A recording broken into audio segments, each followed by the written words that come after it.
Guys, thanks so much for tuning in. We really do appreciate it. If my audio sounds terrible, it's because I'm sitting in a coffee shop right now. My internet at the house is down. Again, Comcast is doing a job on SGT Report, so I'll get to the bottom of that and hopefully be back up soon. But I'm very honored to have on the line Mitchell Feierstein. He's the author of Planet Ponzi.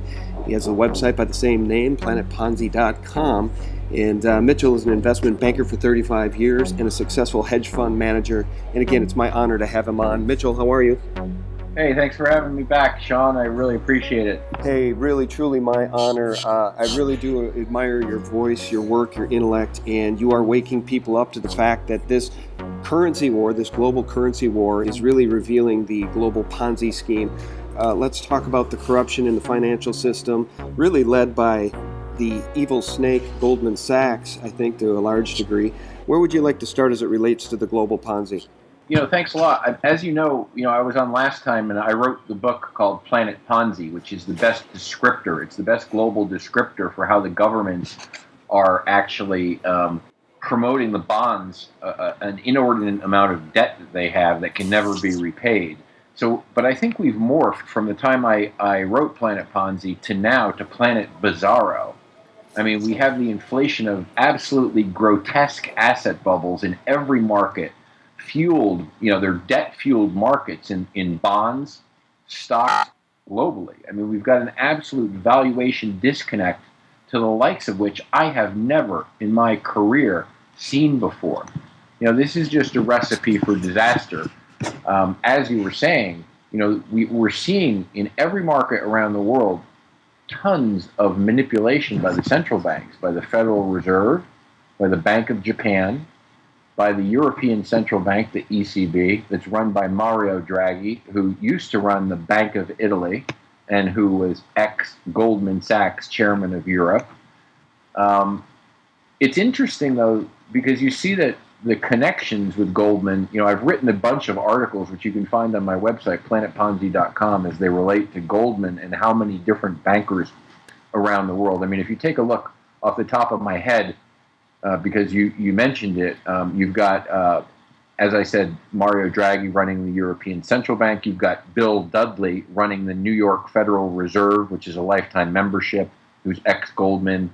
You've got Mario Monti, who used to be the Prime Minister of Italy, who is not appointed, not elected.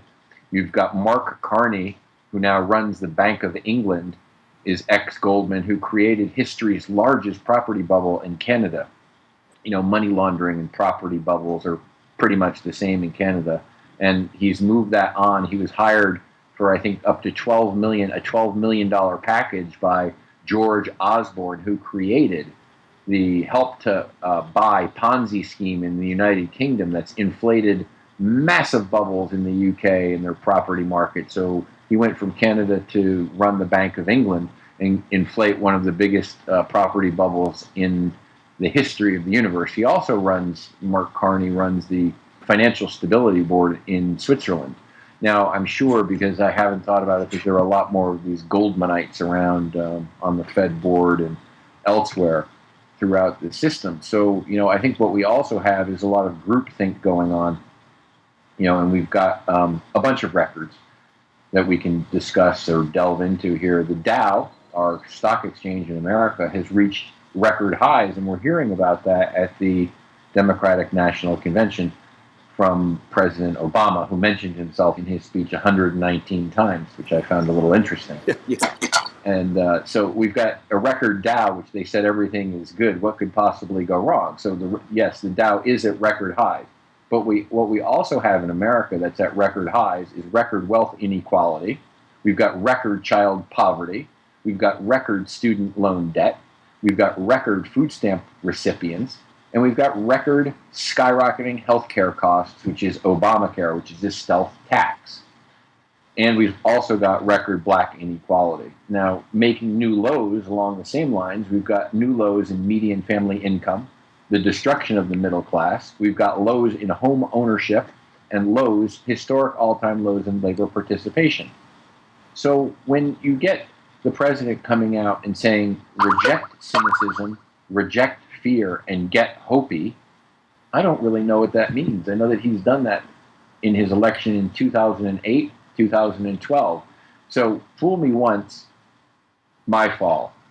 No, wait, how does that go again? It's fool me once. Shame on you. Fool me 3 times, your fault, right? Isn't it something like that? George Bush struggled with that same one once. If fool me, we can't get fooled again.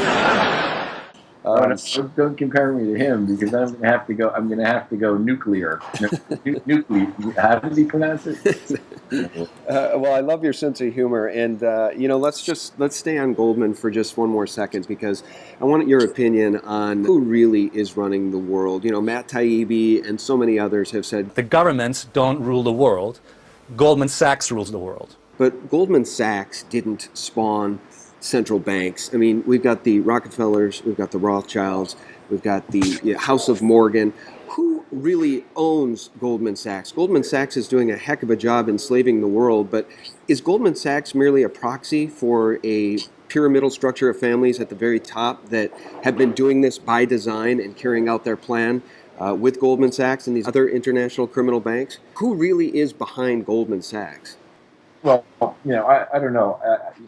I'm not one to, I discuss Goldman in my book, and I've written a bunch of articles, and I don't delve into conspiracy theory in my book. There's 40 pages of endnotes using government data to support everything. I mean, I've got no evidence, that there's some grand conspiracy. What I can say about Goldman is that, Warren Buffett is their biggest client. So, I mean, you've got duplication like that. So, quite frankly, when they were bailed out because Treasury Secretary Hank Paulson, decided that there needed to be TARP, otherwise it would be the end of the world, and decided to give $700 billion to the banks. Goldman was top on the list because he had to bail out his mates over there first. So is there a connection? Absolutely. Is there stuff that's not above board? Absolutely.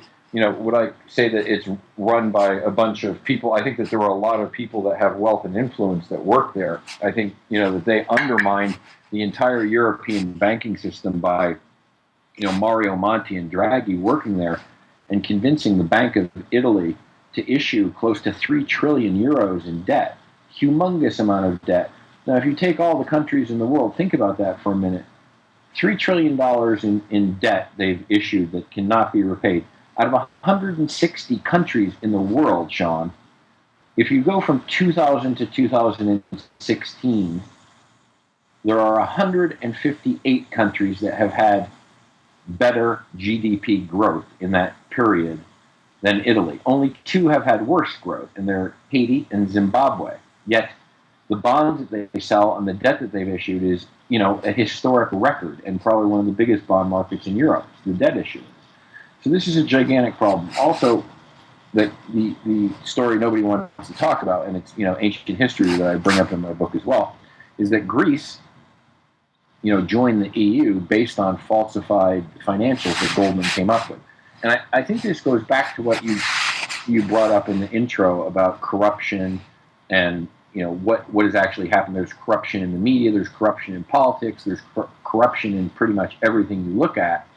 And there are basically 2 sets of justice, which was proven by the Hillary Clinton email debacle and the FBI deeming her too connected to prosecute. You had too big to fail, too big to jail, too big to bail out. Now Hillary's too connected to prosecute. So basically, she got away with,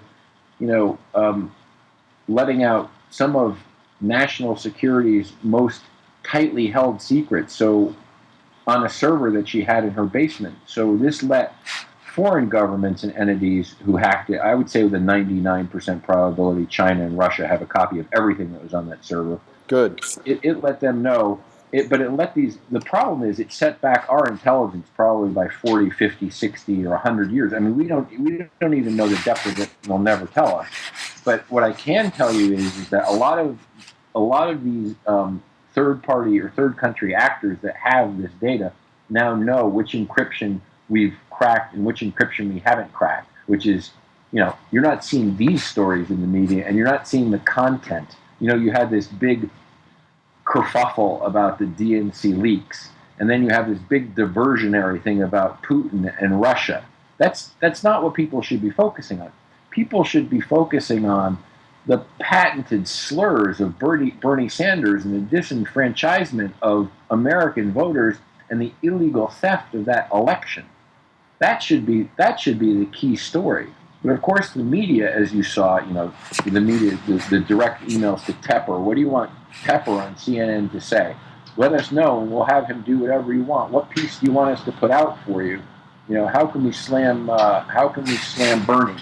So, when you have corruption to this extent, and you have a failure to prosecute, you have, I'm sure that meeting with Loretta Lynch and Bill Clinton on the tarmac, they were just discussing his grandchildren. And then by coincidence, of course, 3 days later, they decided no prosecute. I mean, the whole thing just sickens me. And what's worse is that, you get people in America that believe it. And this isn't even conspiracy. You have to look no further than, open a unbiased newspaper, but there is no such thing. If you look at the news headlines that come out on Reuters or Bloomberg, you can figure it out for yourself. I mean, just this morning I saw the Atlanta Fed came out and has downgraded their estimate for gross domestic product in America for the quarter Q2 down 21% to 1.8% growth, which is fairly anemic. The financial markets are all at all-time highs based upon these low interest rates that are pretty much artificial and created by the Fed, which creates, non-GAAP earnings where you have job cuts. When you fire people, obviously it makes your financial picture look better. Non-GAAP, which is generally accepted accounting principles, are marked to fantasy numbers. The companies go out and they borrow money and they buy their shares back. So, there are less shares there and it makes their earnings look better. So that's it. What we're seeing, though, is earnings per share peaked in the third quarter of 2014. And we had earnings of the S&P were around $107 in 2014 in Q3. And in the last quarter, we had earnings of 84%. Now, never in the history of the markets have you seen, that's roughly a 20% decline in earnings from 2014 to the last quarter in 2016. Never have you seen a 20% decline in earnings per share, and then you've seen the stock market at record highs. I mean, the markets are fundamentally disconnected from reality. The other points that we have to remember is this massive debt-fueled credit orgy. Debt. What is debt? Debt is future consumption brought forward. So, there are basically two categories of debt. Debt that's used to purchase or create productive activities, like, carpenters or new factories or building a business, and debt that's used to consume. So, I think a lot of people forget that debt that's used in consumption doesn't create supply, right? So we don't have savings, we don't have supply, we don't have organic growth. These are big problems. So soon, the future, which is now today, because of the past 8 years and everything that's has gone wrong, eventually is going to limit the options of what these central planners or meddlers will be able to do. So I think we're seeing this happening faster than people can even imagine with the onset of these negative interest rates. Because if you look at the increase in how many bonds globally, it went from like 2 trillion to 3 trillion. It's an exponential increase, and it's happening really fast. Yeah, and the central planners you refer to are financial terrorists. That much is clear. And I think that what we should talk about before we circle back to Clinton and the epic criminality we see in our political system is Japan. As you know, Helicopter Ben was in Japan recently. Do you think that Japan will be the first world nation to hit hyperinflation? I mean, Japan, basically they're going what's called, I wouldn't worry about Helicopter Ben, who now works at Citadel. Citadel is one of the biggest hedge funds run by a guy named Ken Griffin in Chicago that, trades out in front probably of what's going on, because obviously he's advising them for how many million he's making a year. I think Japan is a special case, but I think Japan is especially problematic, and there's huge risk in what's going on there. With the quantitative easing, they're going full Krugman, Paul Krugman, who, is one of the most partisan politicians and a writer for the New York Times, that comes out with these most bizarre comments. I mean, it's this Keynesian economic theory that he touts that created this mire in Japan for 40 years, Sean. 40 years, close to 40 years. Maybe it's 36. Maybe I'm exaggerating by 4 years. But their economy's been in a death spiral. So this can be the model moving forward, and nobody takes on board that the quantitative easing and money printing hasn't worked. The theory that Paul Krugman espouses, and Ben Bernanke, who actually worked for Paul, he was hired by Paul Krugman at Princeton to square the circle on that one. And, they all worked together, or Bernanke worked with the Bank of England's Mervyn King. They went and studied together in Massachusetts. So, these guys are all interconnected, and it's groupthink exponentially. So the theory is the more money you print, debt is not a bad thing, according to Paul Krugman. It creates aggregate demand, and the aggregate demand trickles down to the economy. But this hasn't worked. This is guys sitting in an ivory tower, coming up with a theory that says, no, this has to work. And we don't need a plan B. So, you've got 8 years of this temporary emergency policy. When is somebody going to say, hey, wait, maybe this doesn't work. Maybe this is wrong. Maybe this is just making the problems worse. We haven't had that yet. And I think that's what we need. We need change. We don't need politicians to come in and enrich themselves and fill their pockets up, running away with our money, and then hiding in some bunker so that when this goes terribly wrong, which it will, you're on your own. I do want to bridge back to this corruption question in politics, but I should ask you, I bring it up a lot, so I'd love your opinion on it. The 1988 cover of the Rothschild Economist magazine had a image of a phoenix rising from a burning pile of ashes, and around the phoenix's neck was a gold medallion that said 2018, and the cover of the magazine said, "Get ready for a world currency." We're a year and a half away from 2018. Do you think that these financial terrorists are on track to introduce a world currency by burning down all the sovereign nations' currencies? Or do you think that perhaps they have lost control, and maybe they've lost a little bit of control of that specific narrative as the world moves towards gold, as China moves towards gold, Russia moves towards gold? Do you think they've lost control?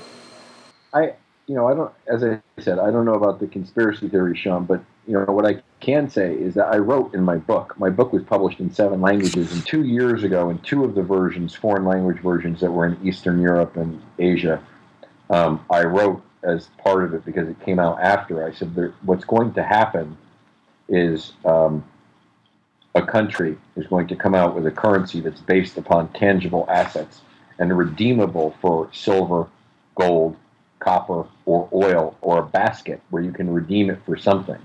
Because when you print money, I mean, look, the Federal Reserve started in 1913, and since 1913 to now, I think the value of the dollar has gone down by about 98 cents. So, I mean, they've debased the currency to a point where we're almost in oblivion and the debt can never be repaid. The 2 countries, most notably, that tried to create something of a gold standard were Gaddafi in Libya. And, that's one of the reasons why his regime got overthrown. I mean, they had gold-backed currency and the principles to set that up. And in Iraq, Saddam Hussein was going to come out with a gold-backed dinar. So, obviously that could have been reason to overthrow those governments, not just because, hey, you wanted to kill my pappy. So, I know that was part of it, but I think that the gold thing plays in and weighs a lot more. And I think people are, yes, I do believe that they've lost control of the markets, but I think that they can hold it on for a little bit more, but I think we're way past the time. When you look at the geometric progression of the bond market, where all this negative interest rate, these negative interest rate bonds increases the exponential increase, that increase, Sean, has nothing to do with people buying it because they think it's a safe haven. All they're doing is trying to front run and take a profit. Because to explain this the most simply, when yields on bonds, it's an inverse relationship. So the price goes up, the yield goes down and gets more negative. So if you buy them just as a trade to go in and out and don't hold to maturity, you can make 5%, 10%, or whatever it is on price appreciation. that's assuming that you can sell them, right? The problem when this market turns around, because there's so much supply, there's going to be no buyers. It's going to be like a Roach Motel. It's going to be, thanks, you're in, but you can't get out. I mean, and there's going to be horrific losses, especially, the Federal Reserve has a $5 trillion balance sheet stuffed to the gills. All of these central banks are stuffed to the gills with toxic debt.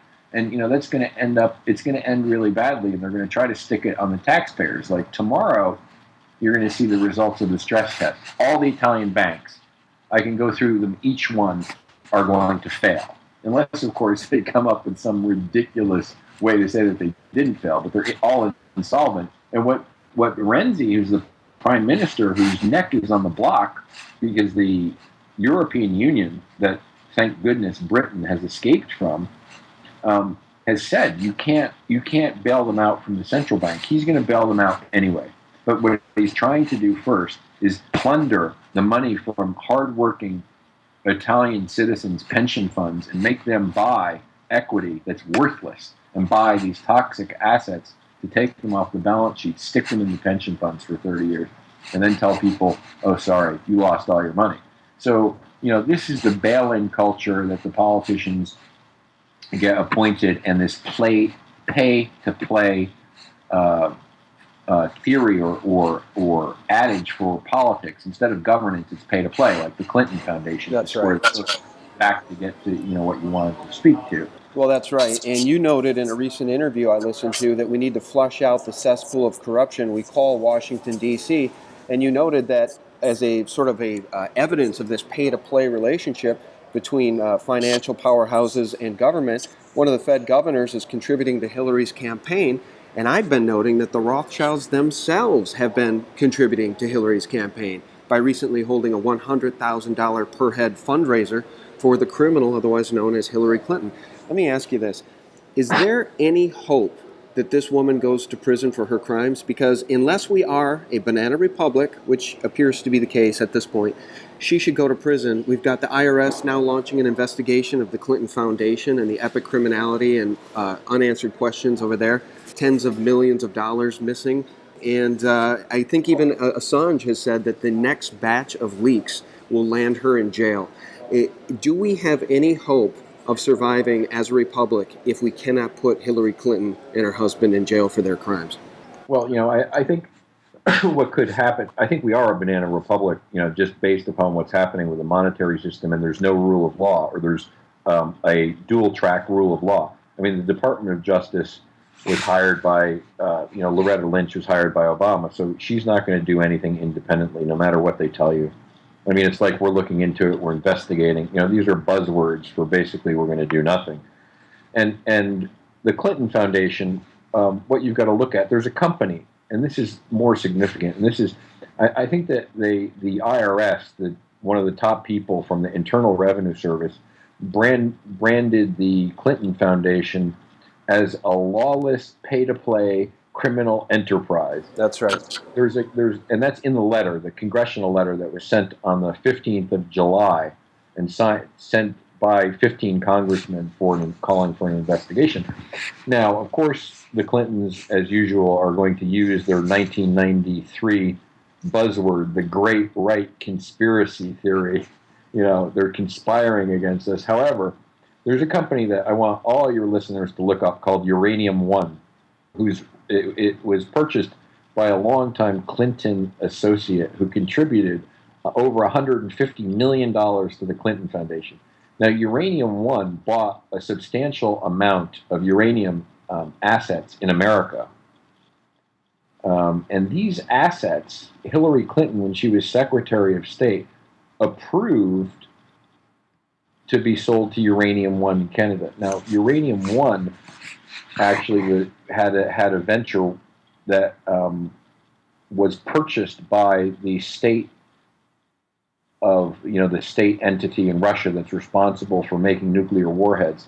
So what we did via the proxy of Uranium One and the Clintons, because Hillary approved it, was sold 20% of all the uranium produced in America right to the Kremlin to make warheads, nuclear warheads. So, I think that there's a big problem with this, and they won't be able to hide this. I mean, this is going to come out. I mean, you can find it by looking.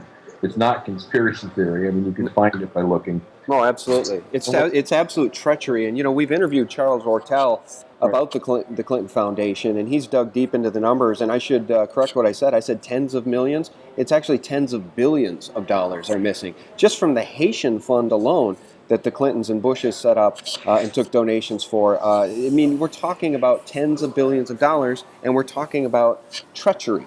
We're talking about Hillary Clinton committing treacherous acts against our own nation while she was the Secretary of State. And now this mainstream media, the Mockingbird CIA media, wants to tell us with a straight face that she's a great candidate and belongs in the White House. And I think people are really, really, really getting fed up. Even people on the left are getting fed up with this banana republic because they can see what was done to their greatest hope, I guess, which was Bernie Sanders. And of course, then I pointed out that Bernie's not that great a guy because after saying she was unfit to be president, he endorsed her.